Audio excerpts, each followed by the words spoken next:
خلاص خلاص خلاص خلاص، رسميا الاهلي الى نصف نهائي دوري ابطال افريقيا للمره العشرين في تاريخه.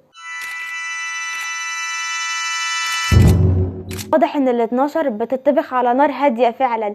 الاهلي بيفوز على سيمبا التنزاني بهدفين مقابل لا شيء في مباراه لعبنا باقل مجهود، قدمنا اداء عادي ولكن حققنا المطلوب، وهو ده ذكاء كولر، درس في الكلاحه الكرويه. قفلنا الملعب كويس جدا، حرفيا قتلنا المباراه بدري بدري. بيبدا الماتش وسيمبا بيهجم والاهلي مأمن كويس وبيلعب على المرتدات لحد ما باص جميل من رضا سليم لمودست للسوليه، والسوليه بيحطها في سقف الجون. قذيفه كالعاده، ما يبقاش السوليه لو سجل جون عادي. عوده حميده يا بولاي. وبنكمل بنفس الريتم لحد ما في البلاس 90 عرقله وضربه جزاء لحسين الشحات، بيشوطها كهربا عشان تبقى النتيجة 2-0 للنادي الأهلي بعد جون رايق كالعادة. عاش يا أهلي وعاش يا كولر وللعيبة كمان، وبإذن الله ال 12 أهلاوية. أنا جنى وائل بنت الأهلي وبس.